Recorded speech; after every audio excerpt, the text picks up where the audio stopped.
Good morning, नमस्कार। मैं अनुराग दीक्षित आप सभी का एक बार फिर से हार्दिक स्वागत करता हूं। मैथ बाय अनुराग दीक्षित में उम्मीद है मेरी आवाज़ आप तक पहुंच रही होगी। तो आज हम लोग अपने 5 मिनट शॉर्ट ट्रिक के प्रोग्राम का सेशन नंबर 2 करने जा रहे हैं और इसमें हम लोग एक बेहतरीन नई ट्रिक और सीखेंगे, नई शॉर्ट ट्रिक और सीखेंगे जिसका उपयोग आप परीक्षाओं में या अपनी किताबों में अपने घर पर बड़े आसानी से कर सकते हैं। देखिए, इस प्रकार के सवाल आपने देखे होंगे, पेपर में अक्सर पूछे जाते हैं। तो बच्चों को तकलीफ ये उसमें होती है कि √11, √14 ऐसी संख्याएं जब सामने आ जाती हैं, √8 ऐसी संख्याएं जब सामने आ जाती है तो बच्चा घबरा जाता है कि अरे सब इसमें क्या करना है। अगर √4 होती है तो जल्दी से जवाब देता है सर इसका आंसर 2 होगा। लेकिन √11, √14, √8 करने में कहीं ना कहीं तकलीफ होती है। √5 भी एक ऐसे ही वो है जिसमें तकलीफ होगी। तो ऐसे में आपको घबराना बिल्कुल नहीं। करना क्या है कि अंदर रूट के अंदर लिखे हुए संख्याओं का आपस में गुणा करना। जैसे 11 और 5 का मल्टीप्लाई जब आप करेंगे तो ये 55 होगा, 14 और 2 का करेंगे तो 28 होगा और 8 और 8 का करेंगे तो 64 होगा।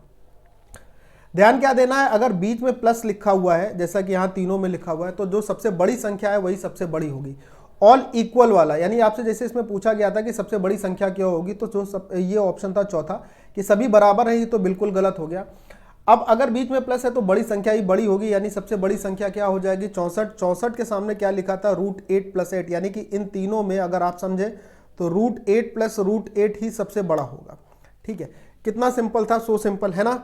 इसी तरीके का एक सवाल और देख लेते हैं। आपको इसमें बताना है कि इन ऑप्शंस में से, इन तीनों में से कौन सा सही होगा और उस हिसाब से आपको इसमें से देना है कि केवल पहला सही हो गया, पहला और तीसरा सही होगा, केवल दूसरा सही होगा या सभी सही होंगे। तो भाई करना कुछ नहीं, फिर से एक बार मल्टीप्लाई कर देना। 5 × 5 25 हो गया और उधर करेंगे तो हो गया 8 दूनी 16।